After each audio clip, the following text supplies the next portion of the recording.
Bienvenue pour cette nouvelle séquence d'actualité sur votre chaîne d'information Lilia l'Info. Avant tout, je vous prie de vous abonner en cliquant sur le bouton rouge et activer la cloche de notification. Likez et partagez. Difficile d'expliquer la nouvelle flambée de violence xénophobe qui vient d'embraser la Côte d'Ivoire. Mais le combustible est toujours le même, le mot étranger, répété comme un mantra jusqu'à la nausée. Anthropo, sociaux, ethno, toutes les études en logis, toutes leurs combinaisons, anthroposociaux, socio-ethno, ethno-anthropo, etc. Et même économie, j'ai tendance à lire des thèses pour me détendre, personne n'est parfait, et rester au contact de la production universitaire de mon pays. Je peux donc affirmer que le sujet des violences xénophobes en Côte d'Ivoire est une star des soutenances. Je vous épargne la logorée universitaire souvent indigeste pour vous en dire succinctement ce que j'en tire au regard de la dernière flambée. Entre l'urbain et le rural, une grande différence saute aux yeux sur l'origine de ces crises. Depuis San Pedro en 1998, opposition entre Kroumen et Burkinabé, dans les régions et les villages, la cause quasi exclusive des violences est toujours concrète, tangible, solide sous les pieds, la terre. Sa possession et son exploitation sont au centre de tous les affrontements. À lire Tribune Côte d'Ivoire, l'instrumentalisation de l'ivoirité éclate au grand jour, la problématique du foncier rural est le serpent de mer, qu'étirent tous les pouvoirs depuis la colonisation.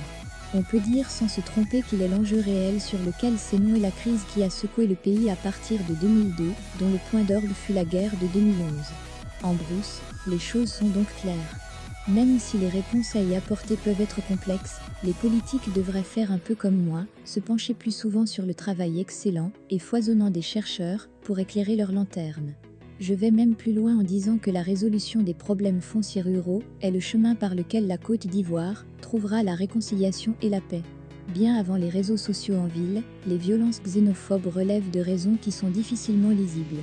Même si tout le monde admet qu'un certain nombre de conditions doivent être réunies pour qu'elles éclatent, on est à peu près sûr que, dans le cadre urbain, les mêmes causes n'ont pas les mêmes effets. Un appel comme celui de cette fameuse influenceuse, qui a mis le feu aux poudres, il y a quelques jours aurait pu être lancé la semaine précédente sans lever un seul sourcil d'un habitant d'Abobo. Il existe des précédents encore plus violents, plus incompréhensibles et qui datent d'une époque où n'existaient pas les réseaux sociaux mis à l'index. Souvenons-nous de cette chasse aux Ghanéens à cause d'un simple match de football, ASEC versus Ashanti Kotoko, octobre 1993.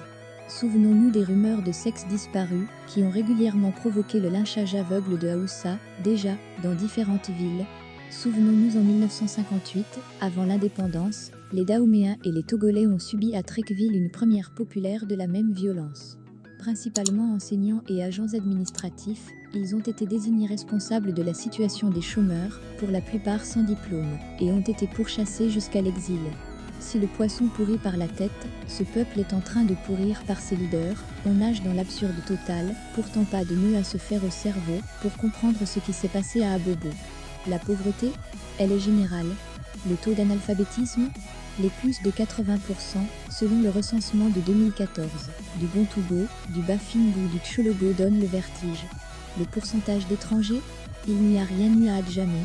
Le niveau intellectuel de la Jeanne d'Arc d'Abobo et des leaders d'opinion sur les réseaux sociaux, les QI de Moule sont légion au-dessus de 100 000 abonnés. Mon idée pour expliquer ces crises de la bêtise en réunion est simple. Chaque situation du genre trouve son alchimie propre pour faire brûler le foyer. Mais le combustible est le même, toujours, étranger. Si la fièvre xénophobique est si récurrente et violente, c'est parce que le mot étranger est une sorte de mantra répété jusqu'à la nausée, au nom de tout et n'importe quoi, depuis bien trop longtemps par tout ce que ce pays a compté comme personnel politique. Si le poisson pourrit par la tête, ce peuple est en train de pourrir par ses